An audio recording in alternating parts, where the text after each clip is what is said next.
할렐루야. 예루살렘 성가대에서 은혜스러운 찬양을 해 주셨습니다. 하나님께서 크게 영광을 받으시고 여러분들에게 큰 은혜가 된 줄로 믿습니다. 그리고 우리 성가대와 또 대원들, 또 찬양팀과 대원들에게 하나님께서 크게 축복해 주시기를 바랍니다. 할렐루야. 우리 다 같이 성경 보시겠습니다. 마태복음 20장 1절부터서 16절까지입니다. 제가 가지고 있는 성경으로 신약 성경 32쪽이 되겠습니다. 신약 성경 32쪽 마태복음 20장 1절부터서 16절까지 봉독해 올리겠습니다. 천국은 마치 품꾼을 얻어 포도원에 들여보내려고 이른 아침에 나간 집주인과 같으니 그가 하루 한 데나리온씩 품꾼들과 약속하여 포도원에 들여보내고 또 제3시에 나가보니 장터에 놀고 서 있는 사람들이 또 있는지라. 그들에게 이르되 너희도 포도원에 들어가라. 내가 너희에게 상당하게 주리라 하니 그들이 가고 제6시와 제9시에 또 나가 그와 같이 하고 제11시에도 나가보니 서 있는 사람들이 또 있는지라. 이르되 너희는 어찌하여 종일토록 놀고 여기 서 있느냐. 이르되 우리를 품꾼으로 쓰는 이가 없음이니이다. 이르되 너희도 포도원에 들어가라 하니라. 저물매 포도원 주인이 청지기에게 이르되 품꾼들을 불러 나중 온 자로부터 시작하여 먼저 온 자까지 싹쓸 주라 하니 제11시에 온 자들이 와서 한 데나리온씩을 받거늘 먼저 온 자들이 와서 더 받을 줄 알았더니 그들도 한 데나리온씩 받은지라. 받은 후 집주인을 원망하여 이르되 나중 온 이 사람들은 1시간밖에 일하지 아니하였거늘 그들을 종일 수고하며 더위를 견딘 우리와 같게 하였나이다. 주인이 그 중의 한 사람에게 대답하여 이르되 친구여 내가 내게 잘못한 것이 없노라. 내가 나와 한 데나리온의 약속을 하지 아니하였느냐. 내 것이나 가지고 가라. 나중 온 이 사람에게 너와 같이 주는 것이 내 뜻이니라. 내 것을 가지고 내 뜻대로 할 것이 아니야. 내가 선함으로 내가 악하게 보느냐.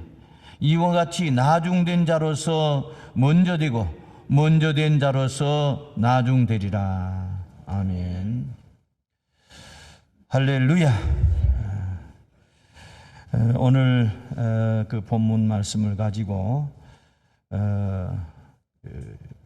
은혜와 공로라는 제목으로 그 설교를 해 주실 목사님은 미국에 있는 털사 순복음교회 신성실 목사님이십니다. 신성실 목사님은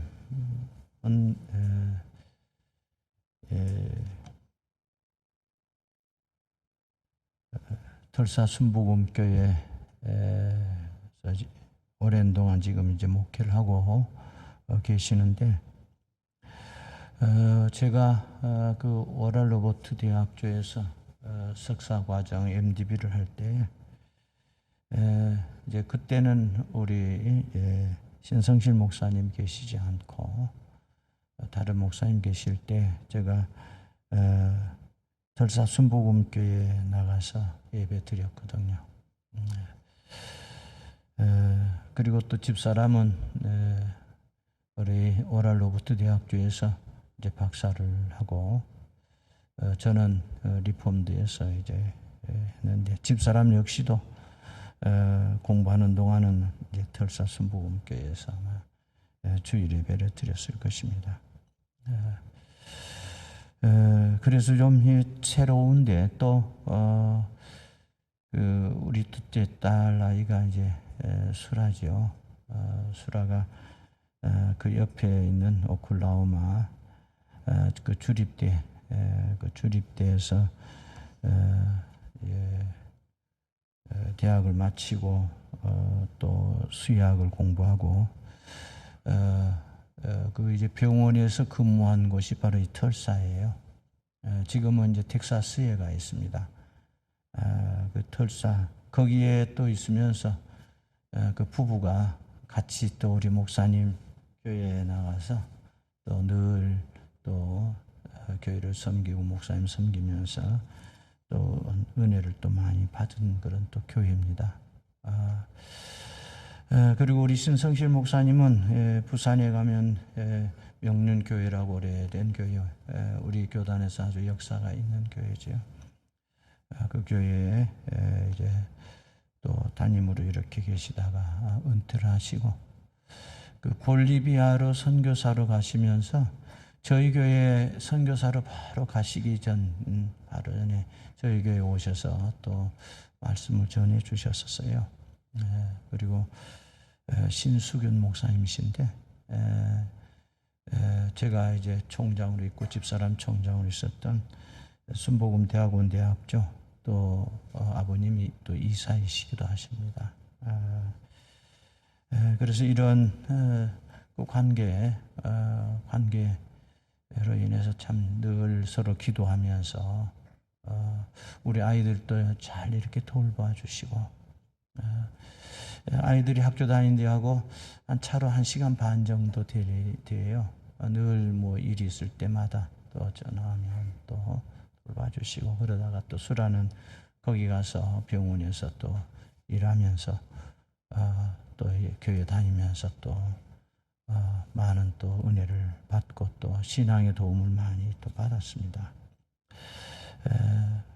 근데 이제 그 금요일날 주보가 만들어졌는데 금요일날 그 오후에 이렇게 전화가 와서 목사님 인사 좀 드리겠다고 그래서 인사드리지 말고 오셔서 말씀 전해주세요. 아니요, 저는 인사만 드리고 아니요, 오랜만에 이렇게 오셨는데 꼭 저희 성도님들 또 은혜 받을 수 있도록 말씀 전해주세요. 그래서 오늘 이렇게 오셨어요. 아마 다른 교회도 가실 곳이 많을 거예요. 그런데 제가 낚아챘습니다.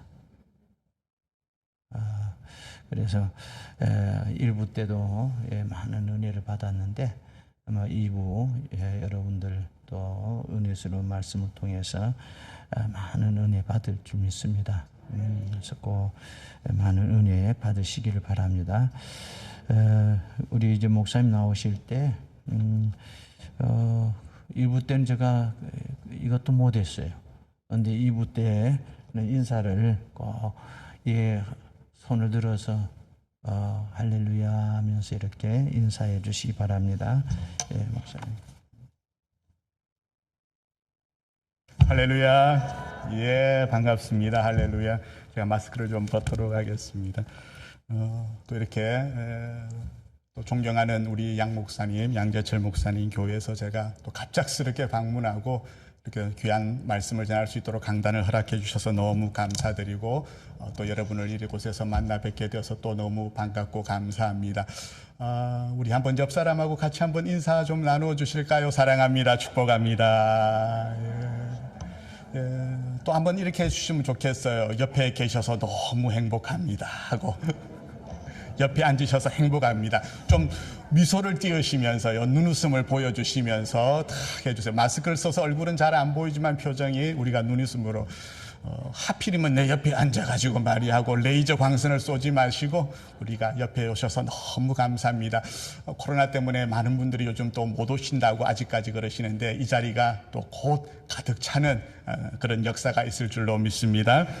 예, 저는 이제 아까도 말씀드린 것처럼 오클라호마 털사 순복음교회를 섬기고 있는데 또 이렇게 뜻하지 않게 제가 방문을 하고 또 귀한 말씀을 또 전할 수 있는 기회를 주셔서 너무 감사드리고 오늘 말씀 또 함께 우리가 나누도록 하겠습니다. 오늘 말씀이 천국은이라고 하면서 예수님께서 청중들에게 천국에 관한 이야기, 비유를 말씀해 주고 있습니다. 되겠습니다. 예수님께서 비유의 말씀을 참 많이 전해주셨는데 비유로 말씀하신 이유는 어려운 진리를 좀 쉽게 사물을 빗대어서 설명하기도 하고, 또 하나님 나라 천국이라는 것이 우리가 눈으로 볼 수 없기 때문에 쉽게 가르치기 위해서 비유의 말씀을 잘 전해주셨어요.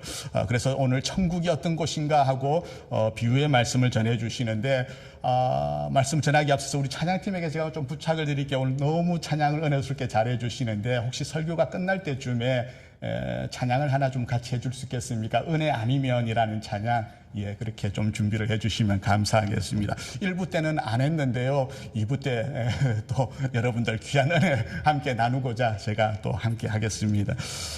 이 포도원 품꾼에 대한 비유의 말씀인데, 내용은 여러분 잘 아시죠? 오늘 본문에도 잘 나오고 있습니다.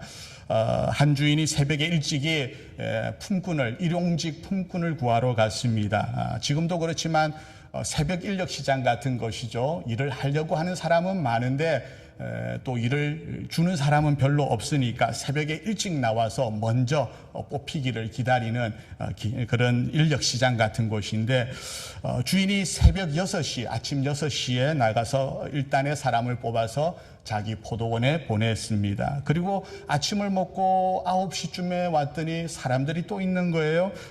일을 구하지 못한 사람들이 있어요. 그래서 그들도 또 뽑아가지고 일터로, 포도원으로 보냈습니다.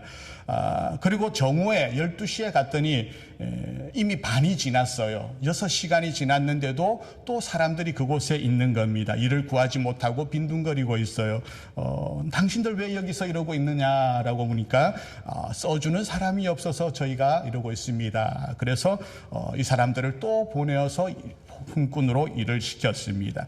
3시에 나가서 봤더니 또 있어서 보내게 되고, 마지막으로 5시에도 나가보니까 여전히 그래도 사람들이 있는 겁니다. 생각해 보세요. 그때까지 일을 구하지 못하고 남아있는 사람이라고 한다면은 일꾼으로서의 가치가 사실은 조금 떨어질 거예요. 일을 할 만한 사람들이 못 될 거예요. 그럼에도 불구하고 이 주인은 그들을 불러가지고 포도원에 일을 시켜 보내게 됩니다. 이 여러 무리의 사람들 중에서 일당을 흥정을 하고 계산을 하고 간 사람은 맨 처음에 아침 6시에 왔던 사람들 뿐입니다. 나머지 사람들은 그냥 시간이 지나도 불러주니까 고마운 마음으로 주시는 대로 받겠다 하는 그런 마음으로 아마 갔을 거예요. 그리고 나서 이제 하루에 일이 다 끝나고 나서 일당을 주는데, 먼저 보통은 대개 어떻게 주겠습니까? 먼저 온 사람, 하루 종일 일한 사람에게 먼저 주고 나머지 사람들은 좀 차등적으로 그렇게 지급을 하는 게 순서일 텐데, 이 주인이 조금 이상하게 하네요. 늦게 일꾼을 부른 것도 이상한데 5시에 와가지고 1시간밖에 일하지 않은 사람을 죄송합니다.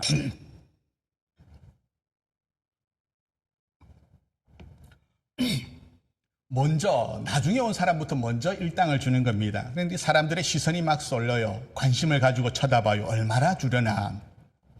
주인이 지갑을 열더니 5시에 와서 1시간 일한 사람에게 무려 1데나리온을 주는 것입니다. 자, 그 모습을 보고 먼저 온 사람은 어떤 생각이 들겠습니까? 이야, 1시간 일했는데 1데나리온 주니까 그러면 6시에 와가지고 12시간 동안 일한 나는 비록 계약은 1데나리온으로 했지만 나에게는 플러스 알파를 더 주겠구나 하는 그런 기대를 가졌을 거예요. 그렇겠죠?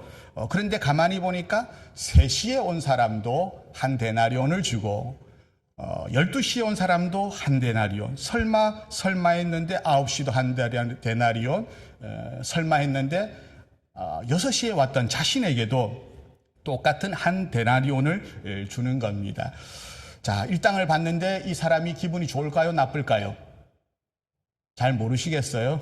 본인의 이야기라고 생각해 보세요. 나는 상관없습니다 라고 하시는 분 손. 아무도 손을 안 드셨어요. 예. 나는 좀 기분 나쁘다 하시는 분 손. 예. 손 안 드신 분들은 난 아무 생각 없습니다 하시는 분.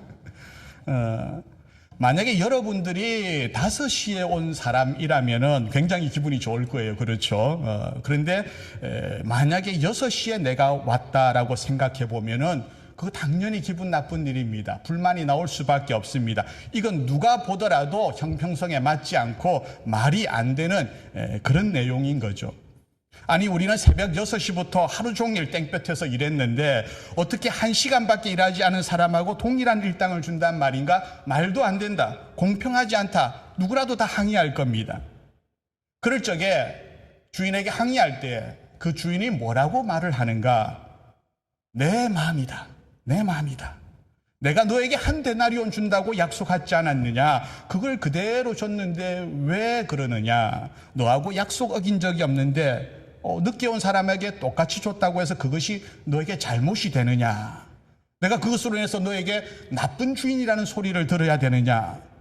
당신은 당신의 일한 대가를 받았으니 그걸로 가지고 가라 하고 얘기를 해줍니다. 네 것이나 가지고 가라 얘기하는 거죠. 이 사람은 자기가 불공평한 대우를 받았다고 화가 나고 있는 겁니다. 아침에 일을 구하기 위해서 기다리고 있다가 맨 처음으로 주인을 만나고 자기가 뽑혀서 포도로 갈 때 마음은 어땠을까요? 굉장히 만족했을 겁니다. 행복했을 겁니다. 내가 오늘 하루 일을 해가지고 품삯을 받아서 가족들과 먹고 살 생각하니까 굉장히 감사하고 기분이 좋았을 거예요. 그런데 저녁에는 일당을 나눠줄 그 시간에는 어떤 마음이 들었습니까? 화가 나고 원망을 하게 되고 불평을 하게 되죠. 이 사람이 이렇게 된 이유가 무엇일까요? 무엇 때문에 이런 마음을 가지게 되는 것입니까? 오늘 본론적인 내용을 조금 앞서서 먼저 하나 짚고 갈 부분인데요. 이 사람은 바로 비교를 했기 때문입니다. 자신과 포도원 주인과 맺은 그 계약과 그리고 자신이 한 일은 보지 않고 누구를 바라보았습니까? 다른 사람과 비교를 했습니다. 그렇게 비교를 하는 순간 그에게는 감사였던 것이 불평으로 바뀌고 만 것이죠. 내가 열심히 일했던 것이 억울하고 원망으로 바뀌었습니다.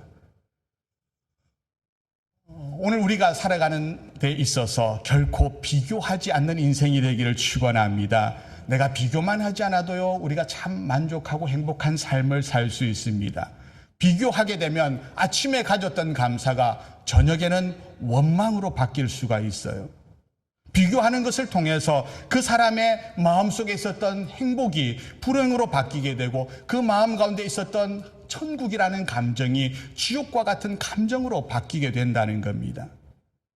많은 사람들이 자신의 존재의 의미를 이 비교를 통해서 발견하는 경향이 있습니다. 자신의 성공과 실패도 비교를 통해서 결정을 내립니다. 이웃과 비교해서, 다른 사람과 비교해서, 다른 성도와 비교해서 저 사람이 저 정도인데 나는 이 정도이니까 나는 성공한 인생이야.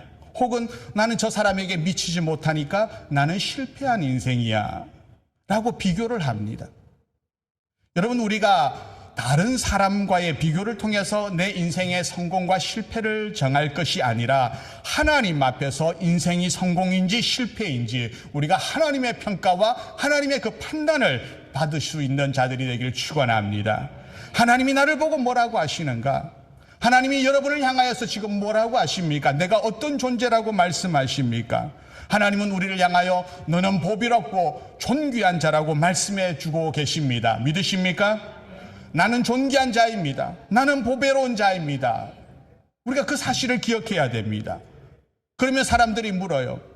뭐가 그렇게 존귀하냐고. 가진 거 집불도 없어 보이는데 뭐가 존귀하냐고. 나는 지금 내가 이 사회에서 이런 자리에 올라가 있고 내가 사는 집이 몇 평이 되는 집이고 내가 타는 차가 어떤 차이고 내가 가진 학벌이 내가 나온 대학이 어느 대학이고 이런 것으로 우리의 존재를 평가하지 마시기 바랍니다. 다른 사람과 비교해서 내가 얼마나 보배로운가 존귀한가 그걸 증명하려 하지 마십시오.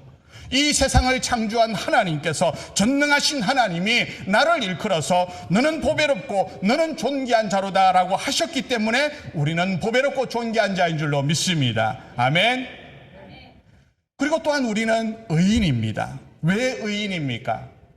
내가 의인인 것은 다른 사람과 비교해서 죄를 덜 지었기 때문에 마음이 덜 완악하고 깨끗해서 우리가 의인이 결코 아닙니다.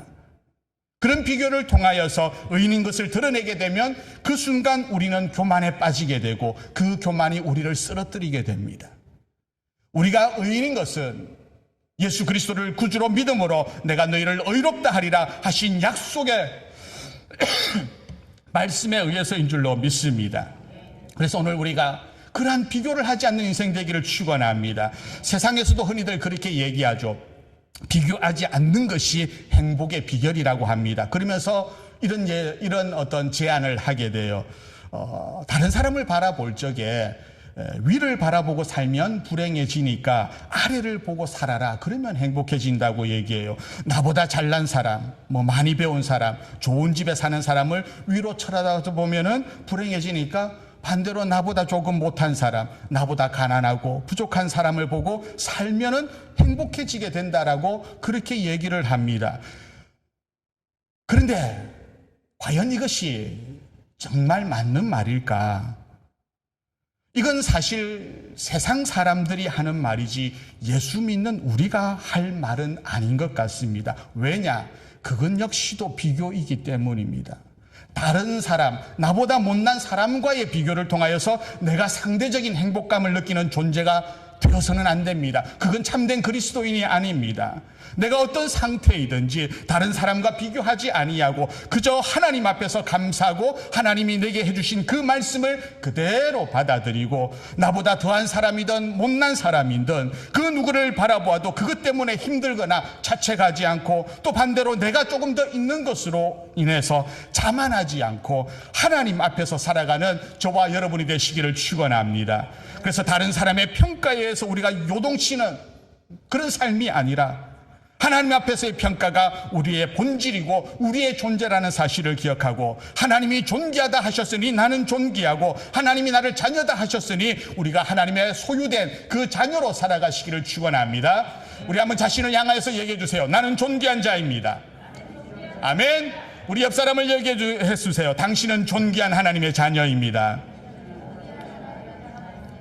예, 우리가 비교하지 않고 나 자신의 하나님께서 값주고 사신, 피로소 사신 귀한 자임을 깨닫고 살아갈 때 우리 삶의 참된 가치관이 아름답게 이루어질 줄로 믿습니다. 오늘 한번 먼저 짚고 넘어갔고요. 그리고 이 비유에 대한 더 본질적인 내용을 좀 다루기를 원하는데 사실 제가 앞서도 말씀드렸지만 이 비유가 상식적으로 이해가 되는 비유는 아닙니다. 말이 안 되는 소리죠. 여러분들도 다 그렇게 느끼시죠. 그런데 우리가 이 비유를 통해서 깨달아야 될 중요한 사실이 한 가지가 있는데 바로 이 세상의 원리와 하나님 나라의 원리가 다르다 하는 것을 주님은 가르쳐 주십니다. 주님은 이 비유를 말씀하시면서 맨 처음에 천국은 이러한 곳이다 라고 얘기해 주고 있잖아요. 하나님 나라의 원리가 이런 거랍니다. 세상의 원리와 하나님 나라의 원리가 달라요. 오늘 설교 제목이 무엇인지 기억나십니까? 기억나십니까? 오늘 주보에는 없는데 기억나십니까? 은혜와 공로라는 제목입니다. 그러면은 세상의 원리는 어떤 원리겠습니까? 제목과 빗대어서 설명을 해보면 세상의 원리는 공로의 원리가 적용됩니다. 그게 뭡니까? 내가 이만큼 일했으니까 나는 이만큼 받는다, 이만큼 누릴 자격이 있다 하는 것이 공로의 원리입니다. 그리고 세상은 정의의 원리입니다. 잘한 사람은 칭찬받고 죄 지은 사람, 잘못된 일을 한 사람은 벌을 받는 것이 정의로운 그런 원리이죠. 그런데 하나님 나라의 원리는 이런 공로의 원리, 정의의 원리가 아니라 하나님 나라의 원리는 은혜의 원리입니다. 은혜의 원리라고 하니까 말이 너무 잘 이해가 안 가실지 모르겠는데 쉽게 얘기하죠. 은혜의 원리, 그냥 주는 것입니다. 그냥 주는 것. 하나님 나라의 원리는 사랑의 원리입니다. 오리를 가자는데 어떻게 해요? 오리를 가자면 어떻게 해요? 안 가보셨어요? 심리를 가는 것이고요. 겉옷을 달라고 하면 어떻게 해야 돼요? 속옷까지 내어주는 것이고요. 오른뺨을 때리면 어떻게 해야 돼요? 왼뺨을 내어주는 것이 사랑의 원리입니다. 여러분은 사랑의 원리로 살아가십니까? 대답을 못 하셔요. 사랑의 원리로 살아가길 축원합니다. 예, 한번 옆 사람 오른뺨 한번 때려보세요. 왼뺨 대주면은 진짜로 사랑의 원리로 살아가는 분이에요. 원수를 사랑하는 것이 사랑의 원리, 하나님 나라의 원리입니다. 세상은 이걸 가리켜서 뭐라고 얘기합니까? 어리석다고 얘기하죠. 바보스럽다고, 그렇게 미련하게 사냐고 얘기합니다. 그런데 하나님 나라는 바로 이런 어리석은 원리가 적용되는 곳입니다. 이런 하나님 나라의 원리를 우리가 알지 못하고는요, 성경을 이해하지 못해요. 성경 가운데 이해할 수 없는 많은 부분들, 읽다가 왜 이러지 하는 부분들이 은혜의 원리가 흐르고 있는 곳입니다. 품꾼의 이 비유에서 이 주인은 어떤 원리로 살아가는 사람입니까? 바로 은혜의 원리로 살아가는 사람이에요. 주인이 품꾼에 대해서 그 삭슬, 임금을 주는 방식이 바로 하나님 나라의 방식입니다. 이 비유가 하나님 나라를 드러내고 있잖아요. 하나님 나라가 세상의 나라와 얼마나 다른가 하는 것을 보여줍니다. 세상의 원리는 어떻습니까? 세상의 원리는 아까도 말씀드렸처럼 공로의 원리이고 정의의 원리입니다. 아침 일찍 와서 하루 종일 일한 사람이 그 일당으로 1데나리온 주는 것이 세상의 원리, 공로의 원리입니다. 그러면은 12시에 온 사람은 얼마를 받는 게 맞겠습니까? 6시에 오지 않고 12시에 와서 저녁 6시까지 일했어요. 반만 일했어요. 그러면 얼마를 받는 게 맞습니까? 반만 받는 것이 세상의 원리입니다. 만약에 오후 5시에 온 사람은 그러면 얼마를 받아야 맞겠습니까? 1시간만 일했어요. 정확하게 따지면 12분의 1인데 뭐 10분의 1만 주더라도 아주 잘 주는 거지 않겠습니까? 이것이 바로 공로의 원리이고 세상의 원리입니다. 그런데 이 세상의 원리는 문제가 뭡니까? 모든 사람을 다 잘 살게 하지는 못합니다. 데나리오라는 말이 하루의 일당이에요. 그 사람이 일을 해서 그 가족들과 하루를 먹을 수 있는 양식을 받을 수 있는 것이 한 데나리온입니다. 그런데 반나절 일했다고 해가지고 반만 주어버리게 되고 1시간 일했다고 해서 10분의 1만 주어버리면은 그 가족 어떻게 되겠습니까? 배를 굶을 수밖에 없습니다. 굶게 될 수밖에 없습니다. 이것이 어떻게 보면 합리적인 것처럼 보이지만 세상의 원리이지만 이게 물론 틀렸다는 것이 아닙니다. 세상의 원리이기 때문에 맞는 부분도 있습니다만은 그러나 하나님의 나라의 원리는 이게 아니라는 거죠. 여러분, 이런 세상의 원리, 공로의 원리가 있고요. 이 세상의 원리보다 더 못한 지옥의 원리도 있습니다. 지옥의 원리란 뭘까? 약속해놓고 약속한 임금을 안 주는 것이 지옥의 원리입니다. 열심히 일했는데 일한 만큼 대가를 받지 못하고 나중에 주인이 딴소리하고 임금을 떼어먹고 사람을 속이고 갈취하는 불의의 원리, 지옥의 원리가 이 세상 가운데 얼마나 많이 일어나는지 모릅니다. 여러분이 개인적으로 살아가시면서 세상을 살면서 어떤 때는 개인적으로 참 지옥 같은 삶이라는 것을 경험할 때가 혹시 없으셨습니까? 그런 일들을 경험해 보진 못하셨습니까? 나는 노력하고 나는 애쓰고 수고했고 의롭게 살려고 했는데 그럼에도 불구하고 억울하고 원통스럽고 내가 한 것만큼 대가를 받지 못하는 그런 일들을 당한 적은 없으십니까? 만약에 그렇다면은 이 더러운 세상, 이 잘못된 세상, 이 몹쓸 세상, 정말 지옥 같은 마음이 우리 가운데 들게 되는 거죠.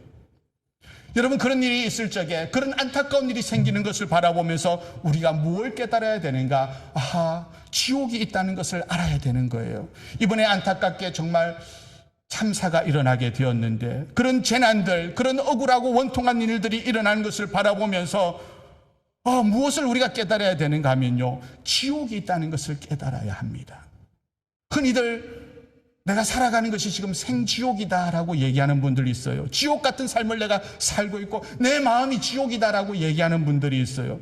바르게 살려고, 선하게 살려고 애쓰고 수고했음에도 불구하고 대가를 받지 못하고 내 삶은 점점 더 피폐해지게 되고 좌절하고 절망하게 만드는 그런 세상. 어떻게 보면 그것이 지옥의 모습입니다. 불의가 지배하고 약육강식, 적자 생존이 다스리는 그런 사회. 그 속에서 인간들은 살아남기 위해서 몸부림을 치지만 필연적으로 경쟁 가운데서 떨어지게 되는 낙오하는 사람도 생기게 되고 세상은 그 사람을 향하여 뭐라고 합니까? 실패자라고 손가락질을 하게 되는 거죠. 여러분, 그런 사람에게는요, 이 세상이 마치 지옥과도 같은 그런 세상으로 여겨질 겁니다. 제가 설교를 너무 무겁게 하고 있습니까? 지옥에 얘기했더니 마음이 무거우시죠. 그렇지만 이 세상에는 그러면 지옥 같은 세상만 존재하는가? 아닙니다.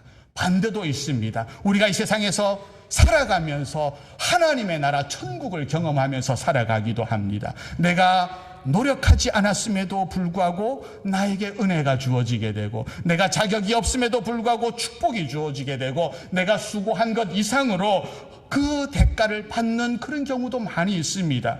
내가 그런 대가를 받을 자격이 없지만 다른 사람이 나를 위해서 희생해주고 은혜를 베풀어주고 헌신해주었던 경험이 여러분 있습니까? 없습니까? 있으신 분들은 고개를 한번 살짝 끄덕여 보세요. 예, 딱 5분 끄덕였었어요. 다들 있으실 거예요. 저에게도 그런 경험이 있는데, 제가 20년 전에 맨 처음으로 미국으로 건너갔습니다. 미국에 처음 갈 때 큰 걱정이 많았어요. 털사라는 곳, 오늘 목사님이 말씀해 주셨는데, 털사라는 곳이 처음에는 어디에 있는지도 몰랐고 처음 들어본 도시였고, 가면 어떻게 해야 되는지도 모르겠고, 비행기는 어떻게 갈아타야 하는지, 뭐 입국 심사는 어떻게 해야 되는지, 학교 등록은 어떻게 해야 되는지 앞길이 사실 막막했어요. 그럴 적에 오랄 로버츠 대학에 공부를 하러 많은 분들이 함께 가셨는데, 그때 저를 도와주시기 위해서 일부러 그분들과 함께 가시지 않고 따로 저와 함께 오신 분이 계셨습니다. 저 때문에 그러니까 일부러 스케줄을 바꾸고 조정해가지고 뭐 경제적으로 여러 가지 손실도 있고 어려움도 있을 텐데 저를 위해 헌신을 하고 희생을 해주신 분이시죠. 참 감사한 분입니다. 그리고 제가 그 털사에 맨 처음에 도착했을 적에 저희를 이제 차로 실어주기 위해서 오신 분이 계신데, 그분은 털사에 사는 분도 아니고 그 털사에서 2시간가량 떨어져 있는 오클라호마 시티라고 하는 곳에서 사는 분이신데 저희들을 공항에 배웅하기 위해서 와주신 분입니다. 그런데 문제가 뭐냐면 제가 탄 비행기가 밤 10시에 도착을 했어야 되는데 비행기가 연착되는 바람에 새벽 2시에 도착을 했습니다. 공항에 새벽 2시. 걱정을 했어요. 이분들이 안 계시고 그냥 돌아가셨으면 어떻게 하나 걱정을 많이 했어요. 그분들이 가셨을까요? 안 가셨을까요? 가셨을까요? 안 가셨을까요? 가셨으면 제가 얘기를 안 하죠. 저 시간에 안 오네? 나도 다음날 일정이 있고 한데 그냥 가야겠다. 알아서 오겠지 하고 가실 수도 있는데, 그분들은 새벽 2시까지 저희들을 기다려 주셨고, 그리고 호텔에 데려다 주셨고, 또 그분들은 또 2시간을 더 운전해서 본인들이 사는 집으로 가셨습니다. 그러니까 집에 도착했을 때는 아마 밤을 꼬박 새고 날이 새어왔을 거예요. 밤을 새셔서 가신 거죠. 당시는 제가 경황이 없어서 잘 몰랐는데 지나고 나서 생각을 해보니까 그분들이 얼마나 고맙고 감사한지, 내가 참 큰 은혜를 입었구나 하는 생각이 들었습니다. 그리고 그분들뿐만 아니라 저를 위해서 일행들과 오지 않으시고 일부러 저와 함께 오신 분이 계셨는데 그분에게도 참 감사하고 은혜를 입었죠. 그 사모님이셨는데 그분이 누구실까요? 그분이 누구실까요? 잘 모르시겠어요? 바로 광장교회의 박사모님이셨습니다. 그래서 그것이 인연이 되어서, 인연이라기보다는 하나님의 계획 가운데 이루어져서 또 계속해서 서로 이렇게 또 귀한 연락을 주고받으면서 또 그 따님 가정도 저희 교회에 나오시게 되고, 또 이렇게 제가 이 자리에 서게 된 것도 그것으로 인해서 서게 된 것입니다. 그래서 그런 은혜를 내가 입었구나라고 생각이 되니까 그 이후로 제가 어떻게 했을까? 사람이 은혜를 입으면 어떻게 해야 돼요? 은혜를 입으면 갚아야 되죠. 그런데 어떻게 갚아요? 저는 그분들 성함도 모르고 얼굴도 모르는데 기억도 안 나는데. 그래서 제가요, 그 이후로 누군가 그런 도움이 필요한 분들이 있으면은 그분들을 생각하면서 나도 받은 은혜를 베풀어 주는 거죠. 나누는 것이죠. 미국에 있으면 공부하러 오는 유학생들 또는 뭐 이주해 오시는 분들이 계시는데, 그러면 그들이 처음에 오면 막막하거든요. 그래서 아파트를 알아봐 주고 차 사는 데 도움을 주고 뭐 필요한 라이드도 해주고 물건도 사주고 도움을 줄 수밖에 없습니다. 그러면 그분들이 또 그래요. 목사님 감사합니다. 이 은혜를 어떻게 갚을까요? 하는데, 그럼 저도 그러죠. 나도 그런 은혜를 받은 사람이다. 앞으로 장차 누군가가 당신의 도움이 필요하면은 지금 받은 은혜를 생각하면서 그 사람에게 갚으라 하고 말해줍니다. 저에게 갚을 생각하지 말라고. 그것이 뭡니까? 은혜의 대물림입니다. 영어로 pay it forward라는 말이 있습니다. 우리 광장교 성도님도 수준이 높으셔가지고 잘 알아들으실 줄로 믿고 pay it forward. 내가 남에게 도움과 은혜를 받을 적에 pay back 하지 말라는 거예요. 그 사람에게 다시 되돌려 주지 아니하고 pay forward, 앞으로 갚으라, 다른 사람에게 갚으라는 겁니다. 물론 나에게 베풀어 주신 분에게도 감사하는 마음이 있어야 되고 또 그 은혜를 다른 사람에게 베푸는 것. 그래서 그 사람이 또 나에게 감사하면 나도 받은 거다, 나에게 갚으려고 하지 말고 또 다른 어려움이 있는 사람에게 나를 생각하면서 갚아주라, 그렇게 말을 하는 것이죠. 그래서 이런 은혜의 대물림, 이러한 가치관이 점점 퍼져나가게 되면 그곳이 바로 그 교회가 변하게 되는 것이고 그 사회가 변하게 되는 것이고 세계가 변하게 되는 것이고 은혜의 메아리가 퍼져나갈 것이고 그곳이 바로 이 세상에서 경험하게 되는 하나님의 나라인 줄로 믿습니다. 그래서 오늘 우리가 들어갈 천국의 모습이 과연 어떤 것인가, 그 은혜가 흘러가는 곳이 천국이라는 거예요. 오늘 우리 교회 가운데, 우리 순복음 광장교회 가운데 바로 이러한 은혜의 대물림이 흘러나가는 천국의 모습이 있는 교회가 되시기를 주의 이름으로 축원합니다. 여러분, 이 세상은요 중간지대입니다. 하늘나라와 지옥이 함께 섞여 있어요. 그래서 이 세상을 살아가면서 우리가 고통스러운 지옥을 경험하면서 지옥이 있구나, 내가 그 지옥에 결코 가서는 안 되겠구나 하는 다짐을 해야 하는 것이고, 또 반대로 은혜를 체험하면서 하늘나라가 있구나, 내가 하늘나라에서 영원토록 살아야겠구나 하는 그런 지옥에 대한 경각심을 가지고 또 하늘나라에 대한 소망을 가지고 살아가라고 이 세상에서 우리가 천국을 경험하기도 하고 지옥을 경험하면서 살아가기도 하는 것입니다. 여러분은 지금 무엇을 경험하면서 살고 계십니까? 천국을 경험하고 살고 계십니까? 아니면 지옥을 경험하고 살고 계십니까? 부디 내 마음 가운데 천국을 많이 경험하는 교회와 여러분 성도 가정이 되기를 축원합니다. 오늘 이 비유에서 여러분도 그랬지만 사람들이 이해할 수 없었던 것은 무엇 때문입니까? 세상의 원리로 하늘나라를 바라보니까 이해할 수가 없는 겁니다. 하늘나라는 어떤 원리가 지배한다고요? 은혜의 원리가 다스리는 곳입니다. 여러분 마음에 천국이 이루어지기를 원하십니까? 원하십니까? 마음에 은혜가 있어야 합니다. 마음에 은혜가 있고 마음에 사랑이 넘치면 그 마음에 천국이 이루어져요. 여러분 가정에 천국이 이루어지기를 원하시면 큰 소리로 아멘 합시다. 가정에 그럼 뭐가 있어야 돼요? 은혜가 있어야 됩니다. 빌리 그레햄이라는 유명한 목사님, 지금은 하늘나라에 가셨지만 그분이 얼마나 위대한 복음 전도자였습니까? 그분이 살아계실 적에 50주년 결혼 기념일을 맞이했습니다. 부인에게 얘기합니다. 여보, 50년간 나와 살면서 내가 얼마나 당신 마음을 아프게 했어, 내가 얼마나 미웠어 하고 그렇게 얘기했더니 그 사모님이 이렇게 얘기를 하더랍니다. 제가 당신을 미워하다니요, 천만의 말씀입니다. 저는 당신을 미워하지 않고 그냥 죽이고 싶었어요. 죽이고 싶었대요. 무슨 말입니까? 그만큼 우리가 가정을 아름답게 이루어가는 것이 쉽지 않다는 거예요. 결혼할 때는 사랑의 눈이 멀어가지고 그래서 당신만 있으면 좋아, 행복해하고 그랬었는데 살다 보면은 됩니까? 아니죠. 그래서 결혼하고 나서는 우리가 무엇으로 살아야 되는가? 은혜로 살아야 합니다. 은혜로 살아야 가정이 천국이 되는 거예요. 마찬가지입니다. 교회가 천국을 맛보기 위해서는 교회 안에서 정의의 원리로는 안 됩니다. 공로의 원리로는 결코 안 됩니다. 은혜의 원리가 교회를 다스릴 적에 그 원리가, 그 은혜가 사람을 변화시키고 우리 교회를 변화시키는 줄로 믿습니다. 가늠하다가 현장에서 잡힌 여인이 있었어요. 율법을 하면 어떻게 해야 됩니까? 돌로 쳐 죽여야 합니다. 그러나 그것은 그 여인을 결코 변화시키지 못합니다. 그러면 무엇이 그 여인을 변화시켰습니까? 예수님이 그 여인을 향하여 내가 너를 용서하노라, 다시는 이런 죄를 짓지 말라. 그 예수님의 용서가 그 여인에게 새 삶을, 변화를 가져다 주었습니다.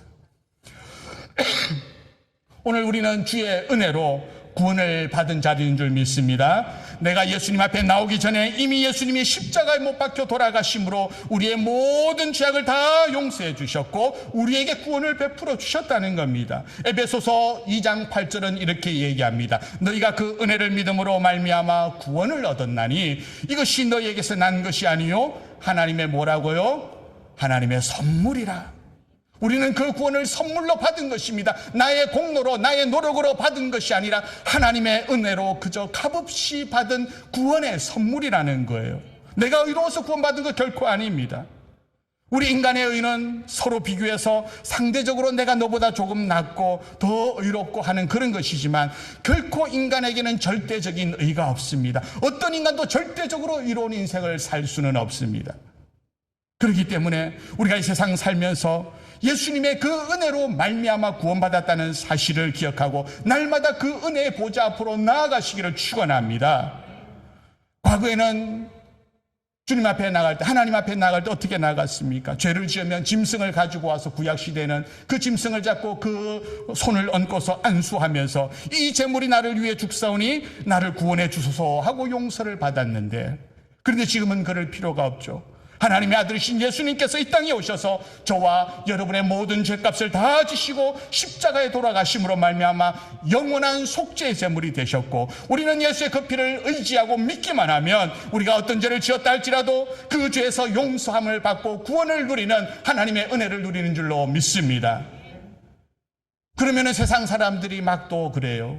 이 은혜의 원리를 알지 못하니까 기독교의 구원이 너무 쉽다고 비판합니다. 도둑질을 해도, 거짓말을 해도, 사람을 죽여도 교회 나와서 회개하면 용서해 준다고 구원받는다고 하니까 그런 구원, 그런 구원이 있느냐 하면서 비난을 하면서 그 구원의 가치를 평가절하하게 되는데, 왜 그럴까?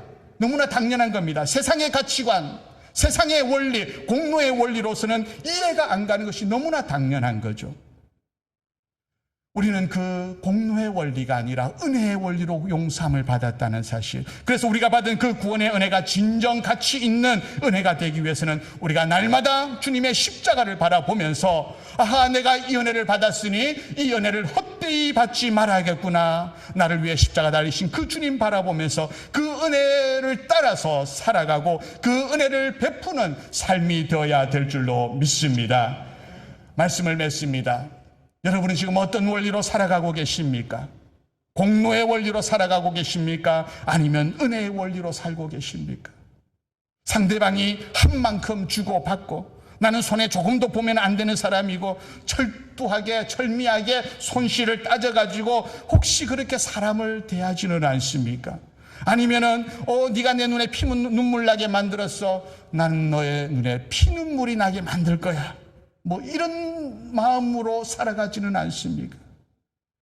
우리 예수 믿는 사람은 결코 그러한 정의의 원리, 공로의 원리가 아니라 은혜의 원리를 따라서 내가 때로는 조금 손해보더라도, 때로는 내가 조금 더 희생을 하더라도 하나님 아버지의 그 주인의 마음을 이해하면서 내가 5시에 왔음에도 불구하고 1달란트를 받은 그런 사람, 아니 우린 5시에 온 사람도 아닙니다. 우리는 5시 59분에 온 사람이라 할지라도 하나님께서 나를 구원해 주시고 은혜로 베풀어 주셨다는 사실을 기억하면서 그 은혜를 날마다 알고 그 은혜를 베풀어 살아가는 저와 여러분이 되시기를 주의 이름으로 축원합니다. 우리 옆 사람에게 한번 얘기해 주세요. 우리 은혜의 사람이 됩시다. 아멘. 예, 우리 함께 좀 찬양을 했으면 좋겠습니다. 우리 은혜 아니면이라는 찬양을 우리 함께 좀 하시면서 오늘 주신 말씀을 또 생각하고 우리 함께 기도하겠습니다.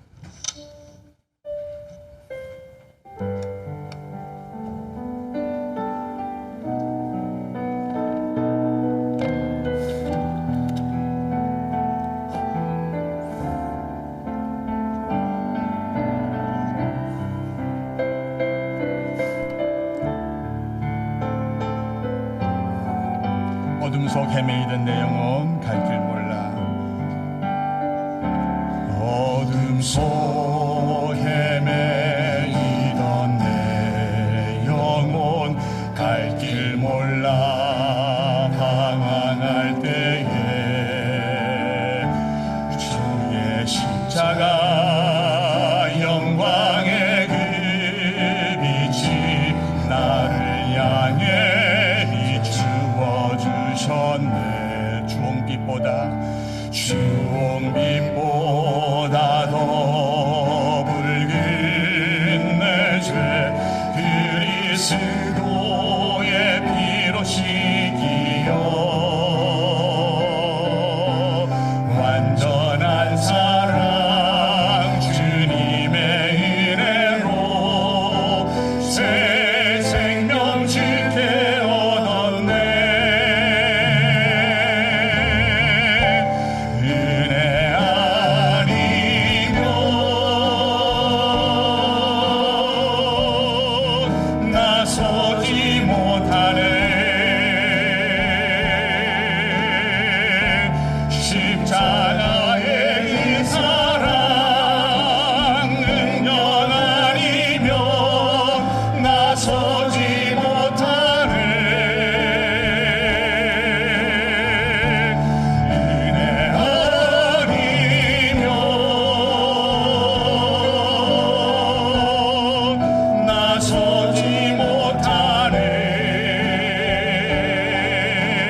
오직 은혜로 사는 자들입니다.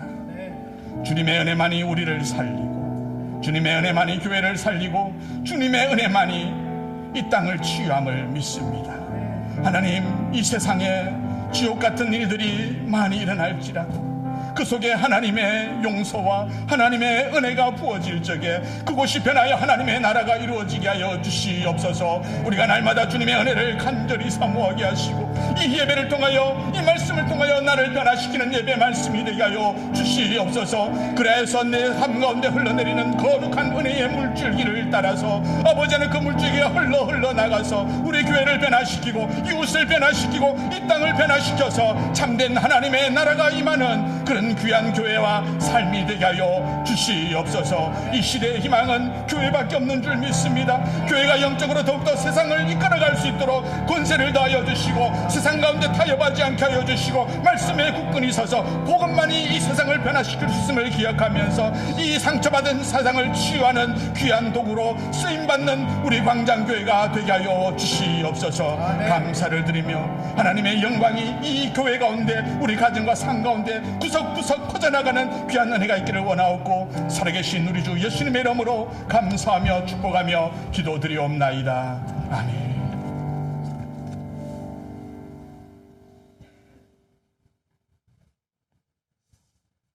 할렐루야. 은혜 많이 받으셨죠? 저도 1부 때도 은혜를 많이 받았고, 또 2부 때 또 설교 들으니까 더 큰 은혜가 되네요. 여러분들이 1부 때나 또 2부 때 했으면 더 은혜 받았을 텐데요. 오늘 말씀을 전해주신 우리 신성실 목사님, 감사합니다.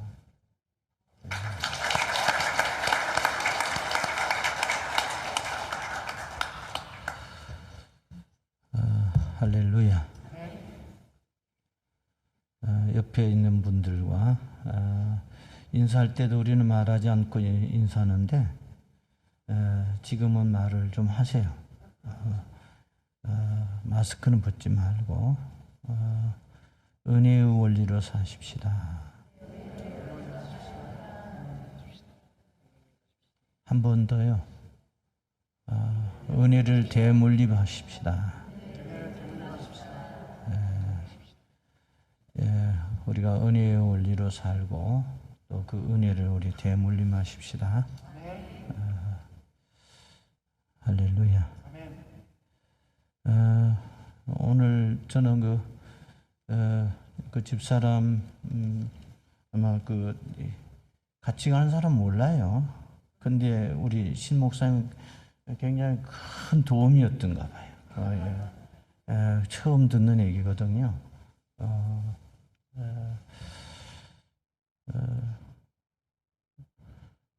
또 하나님이 그 대신 또 우리 아이들을 또 신앙으로 잘 돌볼 수 있도록 이렇게 또 목사님 통해서 은혜 주셨어요. 할렐루야. 심으면 또 다 갚는다는 얘기입니다. 열매를 거두게 되지요. 그래서 심으면 열매를 거두게 되고, 여러분들도 꼭 대물림해서 꼭 은혜를 베풀면 또 은혜를 받게 됩니다. 할렐루야.